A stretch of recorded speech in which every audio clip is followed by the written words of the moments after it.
Alright, so my last video I made my blind review of The Mandalorian. When I mean blind review is I actually did my best to avoid, interviews, other content creators, trying to leak a lot of the story plot. I wanted my review to be as uninfluenced as possible. So what you got was what I really thought.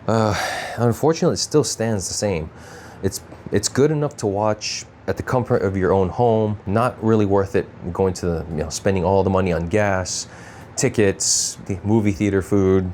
If you're in it for the souvenirs at the theaters themselves, like the dolls, the special large popcorn boxes, great. But for the average viewer of Star Wars, no, not really. Now, a week has passed and I actually was able to read into some of the interviews and things that happen behind the scenes a little bit. I also want to address some of the defenses of this movie that seemed a bit off. Number one defense was it's for the kids. So take away the fact that Favreau himself said that they want to make this movie for everyone, including people who don't even know the Mandalorian lore, which I imagine is also adults. Take away that fact, this movie is still PG-13. In fact, this movie was actually pretty violent. The amount of violence on here, if I were to compare it to the original trilogy movies, this movie has more violence than all three movies combined. From New Hope to The Return of the Jedi, this movie was far more violent. I literally watched death and near deaths in multiple forms to all life forms in this movie. Force crushing, people getting shot up, cut up, blown up, burned alive, eaten alive. I think it was electrocuted as well, and poisoned. You cannot make the argument that this is just for kids when there's way more violence in this movie than even the original trilogy themselves. The other issue is another comparison I saw, which I think was a troll. They said it was as good as The Empire Strikes Back. I'm not naming these people, but okay, The Empire Strikes Back, no movie can compare to that. However, I would argue that this movie could have had a very similar story plot with the main antagonist, well, at least technically, the main antagonist was Lord Janu, or Janu Coin.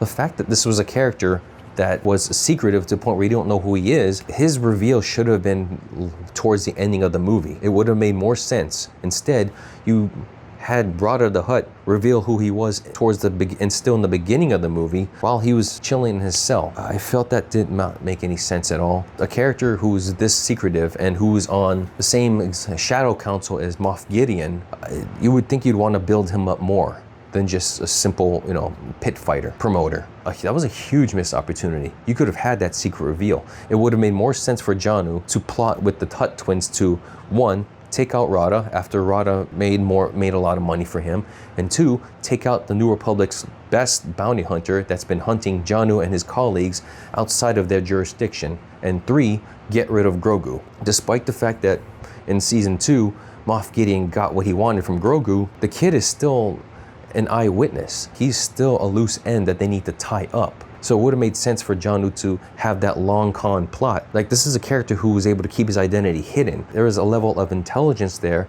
that should have been pushed even further into the ending of the movie. But instead, you cut him off in the middle, then now he's just gone. And then the whole rest of the movie just kind of went downhill from there. Like I said before, in the beginning, the first act of the movie I thought was good. I thought it was a great startup to what could have led to something better. Now, the gist of the movie in the first half was actually the same as the first season of the first episode. It starts with Din Djarin, I'll just call him Djarin for the rest of the video, being a badass bounty hunter. Great action scene, but then after he's done with that mission, he goes into the next mission, which is the core story.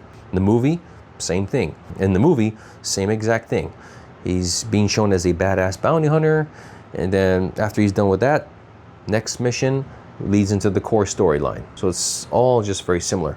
Now, in the movie, he's turned a new leaf. He's now working for the New Republic, hunting down Imperial war criminals. What's also different is, unlike in the first season where Baby Yoda is constantly being coddled, in the movie, Grogu is now coming into his own. He's actually being involved in the actual bounty hunting. And that's great. That's good character development for them. My opinion still stands.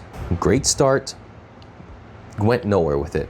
And the way they treated Janu, I really thought he was, the big bad. I thought they should have led with him the whole movie, the whole end of this whole step of the way. I got the feeling that John wasn't meant to be in this movie. I think that he was meant to either be in season 4 of Mandalorian or possibly the next Ahsoka series. Someone of his importance, again, he is on Moff Gideon's level. And the fact he was able to keep his identity a secret, they dropped the ball with that. They could have led more into that mystery of what he knows, what he could have done. Regarding the second act, like, I get it. They want to make more with Grogu and Djarin, which makes sense. I mean, Grogu needs to start being able to take care of Djarin at some point too. And that's a great story. Parts of it were a little too dragged on, and some of it didn't make sense. For the most part, Djarin got poisoned, and we see him start, fighting off as much enemies as possible so Grogu can escape.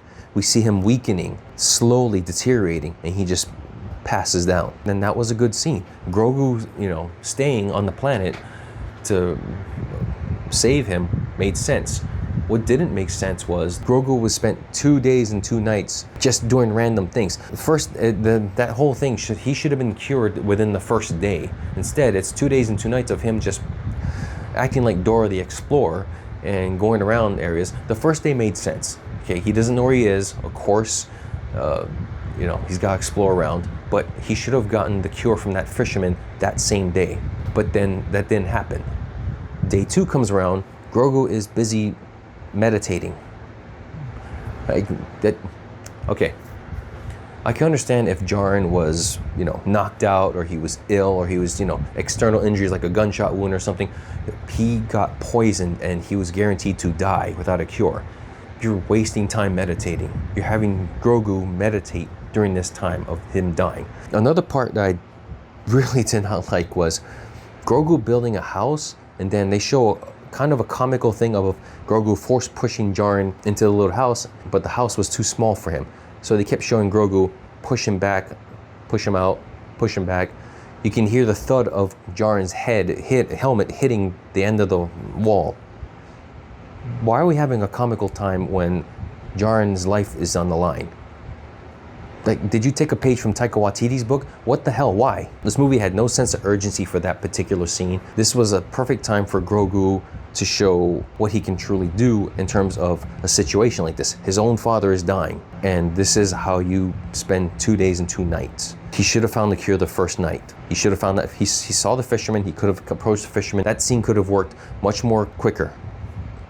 But, I guess they wanted to just show Grogu in more cutesy things. It's more, I think they just wanted to show Grogu in a more cute aspect. I don't know, but that did not make sense at all. Another thing that didn't quite make sense is Grogu, eventually Djarin did find the gunrunner ship that transported Rada out. Why would they leave that ship full of guns in the middle of the Hutt's planet? Before you even set foot on their planet, everyone is greeted with an air force ready to blow people up in the sky until they're cleared. And on top of that, they're crime bosses. The Hutt twins are crime bosses. All those guns in that gunship would have been profitable to them.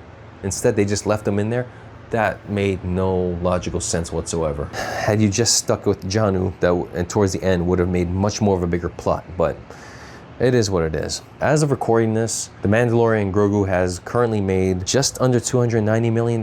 From what I understand, they need to make over $500 million to just break even. So, we'll see. Theaters, movies can kind of last in there for a month or so. Again, I was hoping for the best. The beginning made me think like this is going to be good. This is going to lead to something great. The movie should have ended in the first half if they had just arrested Janu at that point. But they're trying to push it with Rada. They want more scenes with Grogu and Djarin, development between them, which they could have all done, but it didn't have to be slogging like that. The beginning was just up there and then just tanked down. It was a bad decision. I hope they can do better. And you cannot tell me that they just ran out of ideas for this. I mean, think about this for a second. Mandalorian TV show was created in 2019. Djarin, Grogu, and even Moff Gideon are all barely 6 or 7 years old. They were created within a universe that, as of last month in May, is over 49 years old. They were able to create something new and refreshing in an old franchise. Yeah, I got nothing. I'm hoping that season 4 redeems itself.